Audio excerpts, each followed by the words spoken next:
आप सभी को मेरा नमस्कार। अ, फिर से मैं आज राहु के विषय में बात करूंगा।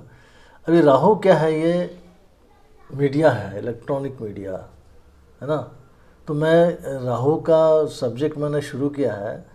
तो जब से, क्योंकि मेरा राहु तो ठीक नहीं है, और मैंने राहु का सब्जेक्ट जब से शुरू किया तो बहुत कम इसमें लाइक्स आने लगे, बहुत कम व्यू भी हो गए हैं ड्यू टू ये मीडिया का कारक है राहु, है ना। जो छाया चित्र का कारक है। इस पर जो भी जितने इलेक्ट्रॉनिक मीडिया है उसका कारक भी राहु है। तो अभी मैं राहु के विषय में डाल रहा हूँ, तो मेरा राहु खराब होने की वजह से मुझे बहुत कम व्यूज़ मिल रहे मेरे वीडियो को। तो आपसे अनुरोध है कि ज़्यादा से ज़्यादा देखिए, ज़्यादा से ज़्यादा लाइक कीजिए और ज़्यादा से ज़्यादा सब्सक्राइब कीजिए, ठीक है। और ये मैंने कहा था कि राहु के बारे में मैं बताऊंगा कि राहु अगर किसी स्टार के साथ है, जैसे जिस ग्रह के साथ होता है, तो उस ग्रह के समान, क्योंकि वो बहरूपिया है, वो वैसे बन जाता है। तो बात कैसी होती है कि जैसे लेकिन एक बात है कि अब राहु का स्वभाव तो बहरूपिया है, झूठ बोलना है, क्योंकि उसकी एक दंत कथा भी है। जैसे कि जब अमृत मंथन हुआ, उस समय जब अमृत निकला तो वो सब अमृत जो था वो देवों को बांटा जा रहा था। तो ये जो व्यक्ति है, दानव, इसने सोचा कि चलो भाई अपन भी ये शामिल हो जाते हैं इनके पास। तो राक्षस तो मायावी होते हैं, वो रूप बदल लेते हैं। तो रूप बदल कर बैठ गया, लेकिन उसे देखा किसने? चंद्रमा और सूर्य ने। सूर्य भगवान और चंद्रमा भगवान जो है, इन्होंने उसको देख लिया कि ये जो है ये तो दानव है और ये देवताओं के बीच में बैठ गया है। तो उन्होंने विष्णु भगवान को धीरे से बता दिया। जब तक कि वो परेशान हो रहा था, सबको बढ़ गया था अमृत, और इसने पी लिया। जैसे इसने पिया है घुट, और वैसे ही बताया, तो उन्होंने सुदर्शन चक्र निकाल के विष्णु भगवान ने उनका धड़ से सर अलग कर दिया। तो यहाँ रुका था, तो वो उनका जो पार्ट है वो सर का, वो ये हो गया, धड़ से अलग हो गया, लेकिन उसमें ताकत रही। तो इसलिए राहु में क्या हो गया, जो बुद्धि है, राहु बुद्धि बल जो है बहुत स्ट्रांग हो गया, क्योंकि उसको अमृत प्राप्त हो गया। तो फिर वो क्या हो गया कि जिस ग्रह के साथ वो बैठ, और इसलिए क्या होता है कि सूर्य और चंद्रमा को ग्रहण लगता है, तो वही ग्रहण राहु देता है। ऐसी बात है, दंत कथा है, पौराणिक कथा है, तो सच्चाई है उसमें भी। क्योंकि क्या है, देव और दानव तो ये होते ही है, एक नेगेटिव और एक पॉजिटिव। ये तो नैसर्गिक चीज़ है। एक घर में दो बेटे होते हैं, तो बोले एक बेटा शांत है तो दूसरा गुस्से वाला है ना। कभी कहीं कोई बहन गुस्से वाली हो जाती है तो कोई भाई शांत हो जाता है, कहीं भाई गुस्से वाला हो जाता है तो बहन शांत हो जाती है। कोई छोटा भाई शांत रहता है तो बड़ा भाई गुस्से वाला, कहीं बड़ा भाई शांत तो छोटा भाई गुस्से वाला। तो ये नेगेटिव पॉजिटिव जो है ये चलती रहती है। अब कैसा है कि आपकी कुंडली देखिए, उसमें देखिए कि राहु अकेला बैठा है या किसी ग्रह के साथ बैठा है। अब मान लीजिए राहु जो है आपका सूर्य के साथ बैठ गया, तो सूर्य का मित्र तो नहीं है राहु, क्या करेगा? तो ये सूर्य के ताकत को खराब कर देता है, ठीक है। उसी तरह ये चंद्रमा के साथ बैठा तो चंद्रमा को भी डैमेज कर देता है। तो राहु क्या है कि जैसे सूर्य है, ये अपनी मान प्रतिष्ठा, इज्जत, राज से जुड़ी हुई बातें हैं इसमें सब कुछ। तो आपको फिर क्या होगा कि वो जितनी जो सम्मान मिलना चाहिए, जो चीज़ें मिलना चाहिए, वो नहीं मिलेगी, क्योंकि सूर्य आपका राहु की वजह से खराब हो गया। वैसे ही चंद्रमा के साथ अगर बैठ जाता है तो चंद्रमा मन का कारक है, तो आपका मन जो है कभी स्थिर नहीं हो पाएगा।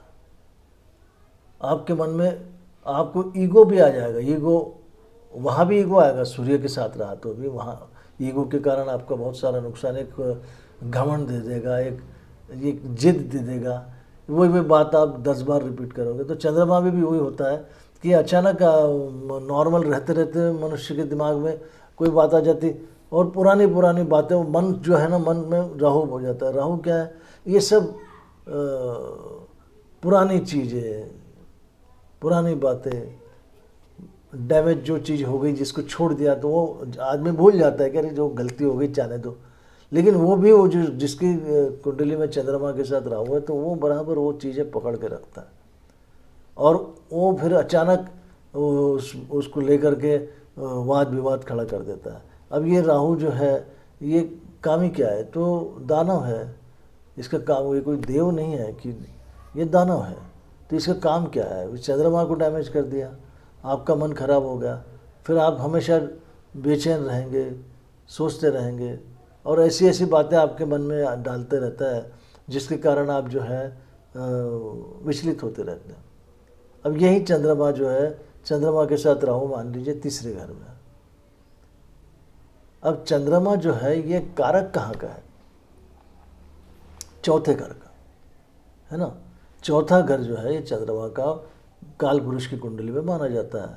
अब मान लीजिए कि चंद्रमा के साथ में राहु बैठ गया तो आपको चौथे घर के रिगार्डिंग जो चीज़ें हैं उसमें आपका जो घर रहेगा वो भी डैमेज रहेगा, उल्टा सीधा रहेगा। कभी आपने पीओपी करवा लिया मान लीजिए आपकी, तो कहीं से कोना उसका लीकेज होकर के कोना मेल्ट हो जाएगा, पीओपी पिघल जाएगा।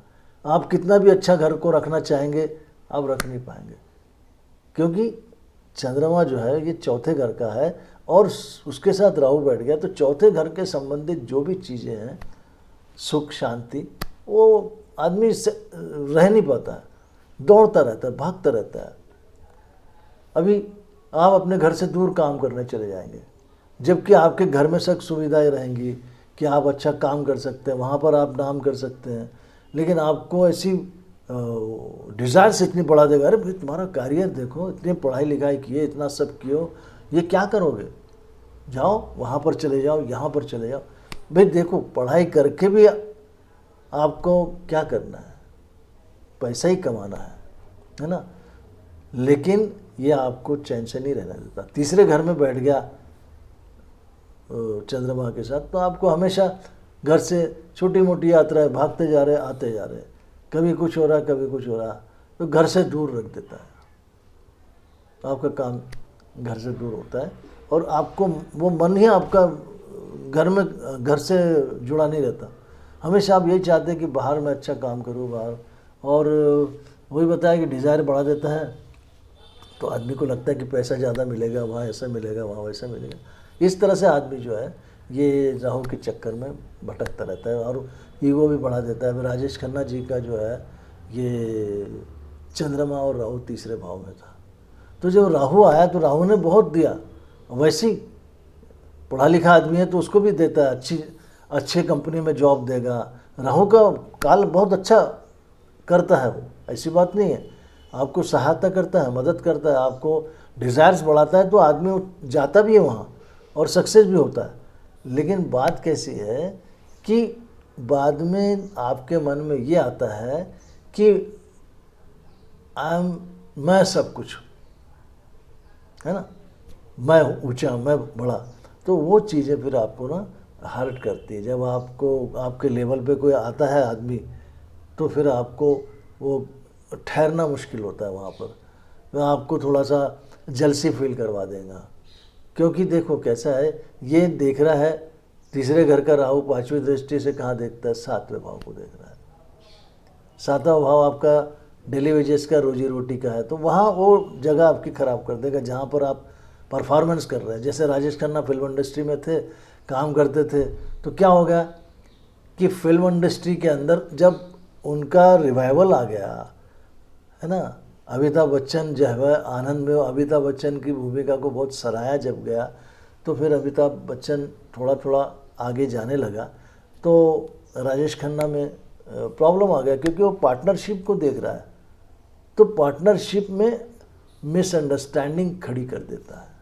सातवें भाव को देखा तो आपका वहाँ पर रोजी रोटी है, आपका बिजनेस है, सातवां घर, और तीसरे भाव से सातवें घर को देख के फिर वो धीरे धीरे अच्छा देगा, सब कुछ करेगा, लेकिन बाद में धीरे धीरे धीरे धीरे आपको, और वो राहु का ऐसा है, महादशा है तो भी दे रहा है, महादशा नहीं है तो भी ग्रहण दोष तो चंद्रमा के साथ लगा ही हुआ है, आपका मन कलुषित हो जाता है, तकलीफ होती है, फिर आप एडजस्ट नहीं कर पाते कहीं भी। तो ये राहु इस तरह से आपको परेशानी देता है। फिर मैं दूसरे और ग्रहों के साथ में इसकी युति होती है तो उसके बारे में आपको फिर बताऊंगा। तब तक के लिए नमस्कार।